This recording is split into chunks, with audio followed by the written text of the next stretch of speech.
ಗುರೂಜಿ ನೀವು ಒಂದು ಮಾತು ಹೇಳಿದ್ರಿ ನನಗೆ ಶಾಕ್ ಆಯಿತು.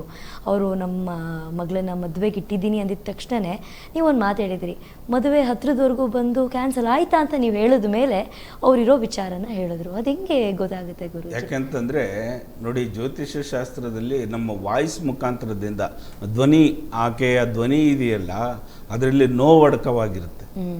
ಅವಳು ಹೃದಯ ತುಂಬಿ ಮಾತಾಡ್ತಾ ಇರಬೇಕಾದ್ರೆ ಗುರುಗಳ ಜೊತೆಲಿ ನಾನು ಮಾತಾಡಬೇಕು ಅಂದಾಗ ಕೆಲವರು ಜೋಶಲ್ಲಿ ಮಾತಾಡ್ತಾ ಇರ್ತಾರೆ. ಅಂದರೆ ಅವರು ಸಂತೋಷದಲ್ಲೇ ಇರ್ತಾರೆ ಅಂತಕ್ಕಲ್ಲ, ಅವ್ರಿಗೂ ದುಃಖ ಇದೆ. ಆದರೆ ವ್ಯಕ್ತಪಡಿಸೋಕ್ಕೆ ಈಗ ಅತಿಯಾಗಿ ನೋವಾದಾಗ ನಾವು ಬೇರೆಯವ್ರ ಜೊತೆಲಿ ಹಂಚ್ಕೊಬೇಕು. ಅತಿಯಾಗಿ ನೋವಾದಾಗ ಜೋರಾಗಿ ಹತ್ಬಿಡ್ಬೇಕು, ಇಲ್ಲ ಇನ್ನೊಬ್ಬರ ಜೊತೆಲಿ ನಾವು ಹಂಚ್ಕೊಬೇಕು. ಇವೆರಡೂ ಮಾಡಿಲ್ಲ ಅಂತಂದರೆ ಅವಾಗೇನಾಗುತ್ತೆ ಅಂದರೆ ಸೂಸೈಡ್ಗೆ ಅಟೆಂಡ್ ಮಾಡ್ತಾರೆ. ಈಗ ಮನೇಲೂ ಕೂಡ ನನ್ನ ಮಗಳಿಗೊಂದು ಕಾರ್ಯ ನಡೀಲಿಲ್ವಲ್ಲಪ್ಪ, ನನಗೆ ನಾನು ಜನ್ಮ ಕೊಟ್ಟಿರತಕ್ಕಂಥ ಮಗಳು ಬೇರೆಯವ್ರ ಮನೆಗೆ ಹೋಗ್ಲಿಲ್ವಲ್ಲಪ್ಪ ಅನ್ನೋದು ಆ ತಾಯಿ ಹೃದಯದಲ್ಲಿ ನೋವಿದೆ. ಆ ನೋವು ಆ ಧ್ವನಿಯಿಂದ ನನಗೆ ಗೊತ್ತಾಗುತ್ತೆ. ಯಾಕಂದರೆ ಅದೇ ಜ್ಯೋತಿಷ್ಯ ಅಂತದ್ದು, ಅದೇ ಅರ್ಥ ಮಾಡ್ಕೊಳ್ತಕ್ಕಂಥ ಹೃದಯ ಅಂತಕ್ಕಂಥದ್ದು. ಓಕೆ, ಮತ್ತೊಂದು ಕರೆ ಇದೆ. ನಮಸ್ತೆ ಮೇಡಮ್, ಎಲ್ಲಿಂದ ಕರೆ ಮಾಡ್ತಿರೋದು? ಎಲ್ಲಿಂದ ಕರೆ ಮಾಡ್ತಿರೋದು? ಎಲ್ಲಿಂದ? ಓಕೆ, ತಮ್ಮ ಹೆಸರು? ಕೃತಿಕಾ. ಯಾರ ಬಗ್ಗೆ ಕೇಳಬೇಕಾಗಿತ್ತು?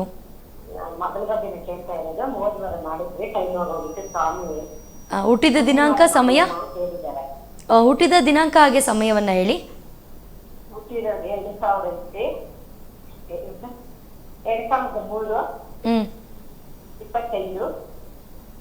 ಡಿಸೆಂಬರ್ 12ನೇ ತಿಂಗಳು, ಡಿಸೆಂಬರ್ 25ನೇ ತಾರೀಕು ಸಂಜೆ 7:35. ಓಕೆ, ಗುರೂಜಿ ಇದ್ದಾರೆ, ನಿಮ್ನ ಏನೇ ಪ್ರಶ್ನೆ ಇದ್ರೂ ಕೇಳಬಹುದು. ಹೋದ್ವಾರ ಮಾಡಿದ್ದೆ, ಟೈಮ್ ಆಗೋಗಿತ್ತು, ಪರಿಹಾರ ಹೇಳ್ತೀನಿ ಅಮ್ಮ ಮುಂದಿನ ವಾರ ಮಾಡಿ ಅಂತ ಹೇಳಿದ್ರು ಸ್ವಾಮೀಜಿ. ಮಾಡಿದ್ದೀನಿ ಈಗ. ಖಂಡಿತಮ್ಮ. ಮಗಳ ಹೆಸರೇನು ಅಂದ್ರೆ? ಕೃತಿಕಾ. ಕೃತಿಕಾ. ಕೃತಿಕಾ, ಆಯ್ತು. ಅಲ್ಲಿ ಏನು ಗೊತ್ತಾ ಕೃತಿಕಾ, ಈ ರಾಶಿ ನಕ್ಷತ್ರ ಹೇಳಿ ಅವಳದು? ಮಕರ ರಾಶಿ. ನಕ್ಷತ್ರ ಶ್ರವಣ ನಕ್ಷತ್ರನ, ಇಲ್ಲ ಪೂರ್ವಾಷಾಢ ನಕ್ಷತ್ರನ, ಉತ್ತರಾಷಾಢ ನಕ್ಷತ್ರ? ಆಯ್ತು, ಇರ್ಲಿ ಪರವಾಗಿಲ್ಲ ಬಿಡಿ. ಕೃತಿಕಾ ಅಂತ ಹೆಸರಿಕ್ಕಿದ್ದೀರಾ, ಖಂಡಿತವಾಗಿ ಒಳ್ಳೇದಾಗ್ಲಿ. ಆಕೆಗೆ ಈ ಮಕರ ರಾಶಿಲಿ ಉತ್ತರಾಷಾಢ ನಕ್ಷತ್ರ ಏನೋ ಬರುತ್ತೆ, ಆಕೆಗೆ ಖಂಡಿತವಾಗೂ ಆಕೆಗೆ ಒಂದು ಒಳ್ಳೆಯ, ನೀವೇನು ಕೇಳಬೇಕಾಗ್ತೀರಿ? ಮದುವೆ ಬಗ್ಗೆನಾ? ಮದುವೆ ಬಗ್ಗೆ ಅಲ್ಲ ಸಮಯ, ಜಾಬ್ ಬಗ್ಗೆ ಮತ್ತೆ ಆರೋಗ್ಯದ ಬಗ್ಗೆ.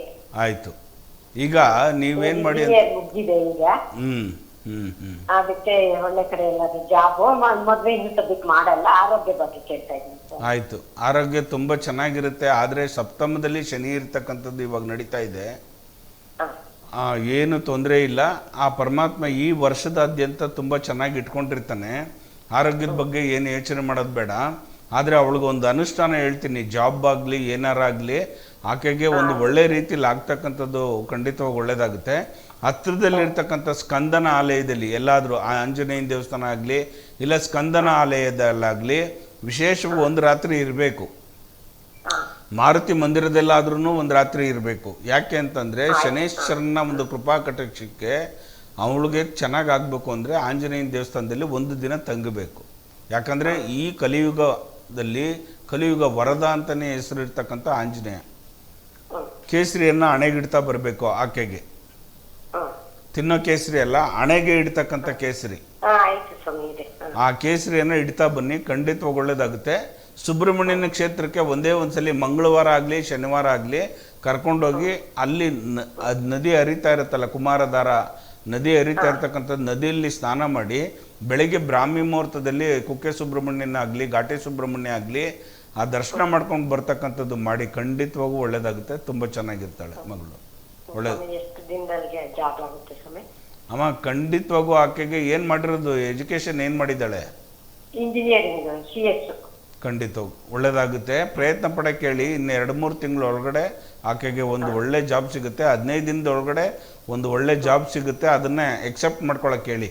ಖಂಡಿತವಾಗಿ ಒಳ್ಳೇದಾಗುತ್ತೆ, ಒಳ್ಳೇದಾಗುತ್ತೆ.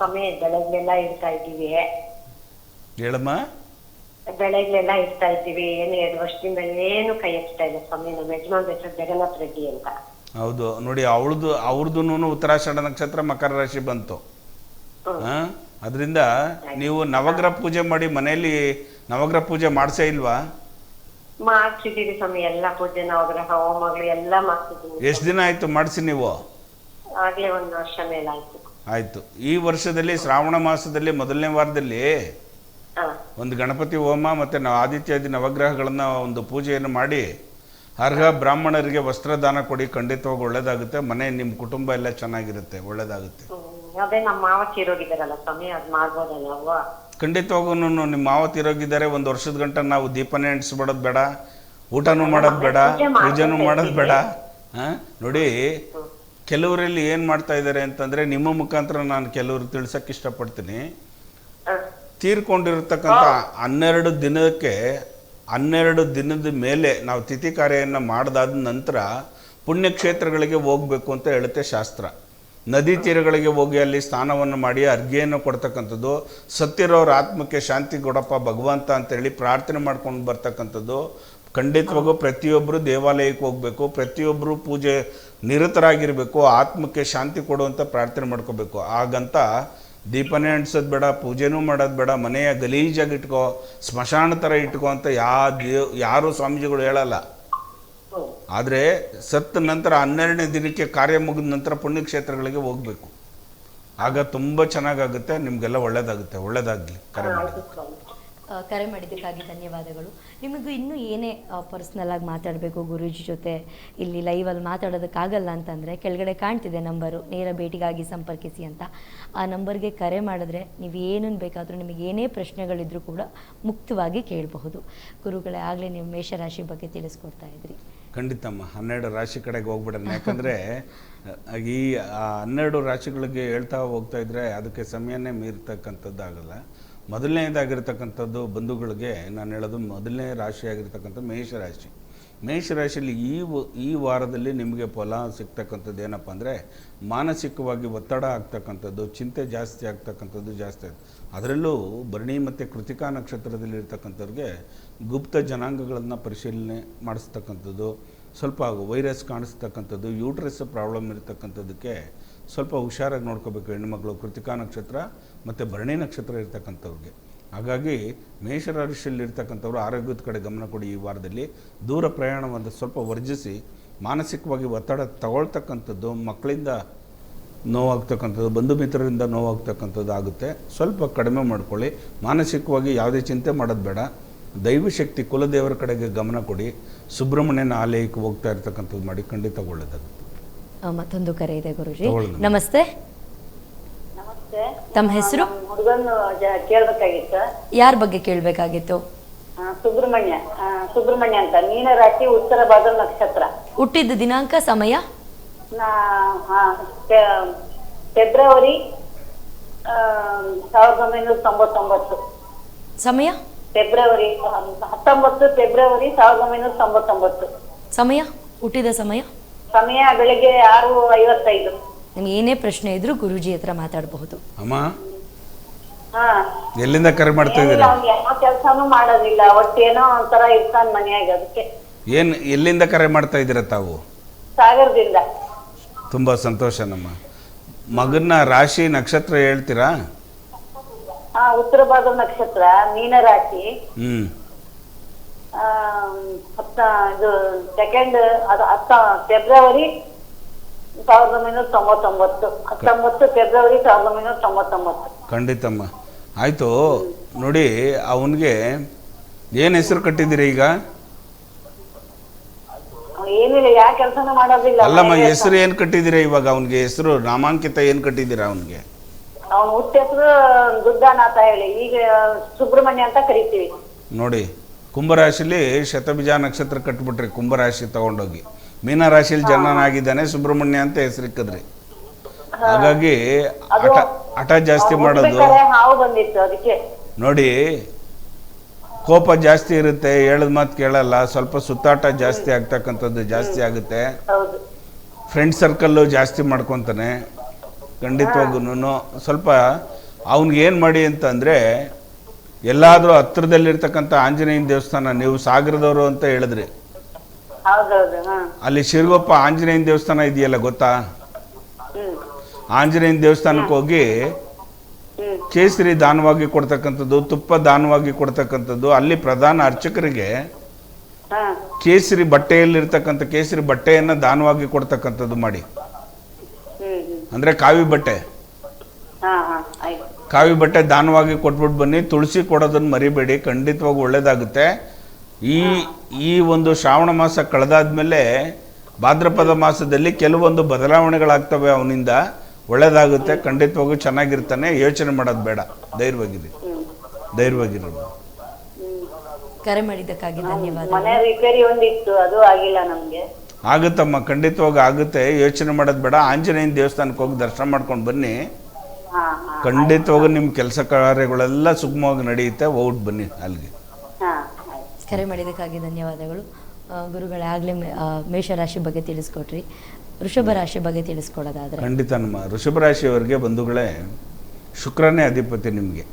ಈ ವಾರದಲ್ಲಿ ವಿಶೇಷವಾಗಿರ್ತಕ್ಕಂಥದ್ದು ತುಂಬ ಚೆನ್ನಾಗಿರ್ತದೆ. ಅದರಲ್ಲೂ ರೋಹಿಣಿ ನಕ್ಷತ್ರದಲ್ಲಿರ್ತಕ್ಕಂಥ ಮಕ್ಕಳುಗಳಿಗೆ ಹೊಸ ಹೊಸ ಬಟ್ಟೆ ಖರೀದಿ ಮಾಡ್ತಕ್ಕಂಥದ್ದು, ಹೊಸ ಪುಣ್ಯಕ್ಷೇತ್ರಗಳಿಗೆ ಹೋಗ್ತಕ್ಕಂಥದ್ದು, ದೂರ ಪ್ರಯಾಣ ಮಾಡ್ತಕ್ಕಂಥದ್ದು, ಟ್ರಿಪ್ ಹೋಗ್ತಕ್ಕಂಥದ್ದು, ಫಾರಿನ್ಗೆ ಹೋಗ್ತಕ್ಕಂಥ ಯೋಗ ಫಲ ಜಾಸ್ತಿ ಇರುತ್ತೆ. ಯಾರ್ಯಾರು ಡೆವಲಪ್ಮೆಂಟ್ ಯಾರ್ಯಾರು ಇರ್ತೀರಿ ಅವ್ರಿಗೆಲ್ಲ ಹೊಸ ಹೊಸ ಆಫರ್ಗಳು ಬರ್ತಕ್ಕಂಥದ್ದು, ಡೆವಲಪಿಂಗ್ ಆಗ್ತಕ್ಕಂಥದ್ದು ಜಾಸ್ತಿ ಆಗುತ್ತೆ. ವೃಷಭ ರಾಶಿಯವರಿಗೆ ಹೊಸ ಜಾಗ ಖರೀದಿ ಮಾಡ್ತೀರಾ, ಹೊಸ ಗಾಡಿಗಳನ್ನು ಖರೀದಿ ಮಾಡೋದಕ್ಕೆ ಅಡ್ವಾನ್ಸ್ ಬುಕ್ಕಿಂಗ್ ಆಗಿ ಆ ದುಡ್ಡನ್ನು ಕಟ್ತಕ್ಕಂಥದ್ದು ಆಗುತ್ತೆ.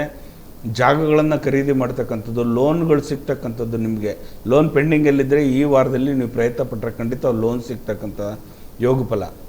ಅಂದರೆ ಏನೂ ಕೊಡಿದ್ರೇ ಲೋನ್ ಸಿಗುತ್ತಾ ಅಂತಲ್ಲ, ಕರೆಕ್ಟಾಗಿ ಪೇಪರ್ಗಳನ್ನು ಸಬ್ಮಿಟ್ ಮಾಡಿ ಅವ್ರ ಬ್ಯಾಂಕ್ನವ್ರಿಗೆ ಸ್ಯಾಟಿಸ್ಫೈಡ್ ಆಗಬೇಕು, ಆ ರೀತಿ ನಡ್ಕೊಳ್ಳಿ. ಖಂಡಿತವಾಗೂ ನಿಮಗೆ ಹಣಕಾಸಿನ ವ್ಯವಹಾರದಲ್ಲಿ ಮುಗ್ಗಟ್ಟಿರ್ತಕ್ಕಂಥದ್ದು ಎಲ್ಲ ಚೆನ್ನಾಗಿ ದೂರ ಆಗಿ ಚೆನ್ನಾಗಿರ್ತೀರಿ. ಮನೆಯಲ್ಲಿ ಲವಲವಿಕೆಯ ವಾತಾವರಣ ಇರ್ತಕ್ಕಂಥದ್ದಾಗುತ್ತೆ. ಮತ್ತು ಕಂಕಣ ಬಲ ಕೂಡ ಬರ್ತಕ್ಕಂಥದ್ದು ವೃಷಭ ರಾಶಿಯಲ್ಲಿ ಯಥೇಚ್ಛವಾಗಿರ್ತಕ್ಕಂಥದ್ದು, ಗುಡ್ ನ್ಯೂಸ್ ಆಗ್ತಕ್ಕಂಥದ್ದು. ಹೊಸಗೆ ಮದುವೆ ಆಗಿರ್ತಕ್ಕಂಥವ್ರಿಗೆ, ಮಕ್ಕಳೇ ಇಲ್ಲದೆ ಇರ್ತಕ್ಕಂಥವ್ರಿಗೆ ಸಂತಾನ ಪ್ರಾಪ್ತಿ ಆಗ್ತಕ್ಕಂಥದ್ದು ವೃಷಭ ರಾಶಿಯಲ್ಲಿ ಇರ್ತಕ್ಕಂಥವ್ರಿಗೆ. ಯಾಕಂದರೆ ನೋಡಿ, ಶುಕ್ರ ಅಧಿಪತಿ ಇದ್ದಾಗ ನೋಡಿ ಫ್ಲೈಟಲ್ಲಿ ಹೋಗ್ತಕ್ಕಂಥ ಯೋಗ ಫಲ ಜಾಸ್ತಿ ಇರುತ್ತೆ. ಮತ್ತು ಕಂಕಣ ಬಲ ಕೂಡ ಬರ್ತಕ್ಕಂಥದ್ದು ಜಾಸ್ತಿ ಇರುತ್ತೆ. ಯೋಗ ಫಲ, ಯೋಗಕಾರಕನಾಗಿರ್ತಕ್ಕಂಥ ಶುಕ್ರ ತುಂಬ ಚೆನ್ನಾಗಿರ್ತಾನೆ. ಅದರಲ್ಲೂ ಗುರು ಪಂಚಮದಲ್ಲಿ ಗುರು ಇರ್ತಕ್ಕಂಥದ್ದು ತುಂಬ ಚೆನ್ನಾಗಿರುತ್ತೆ. ಖಂಡಿತವಾಗೂ ನಿಮಗೆ ವೃಷಭ ರಾಶಿಯಲ್ಲಿ ಈ ವಾರದಲ್ಲಿ ಸುಖ, ಶಾಂತಿ, ನೆಮ್ಮದಿ ಎಲ್ಲವನ್ನೂ ಸಿಗ್ತಕ್ಕಂಥ ಯೋಗ ಫಲ.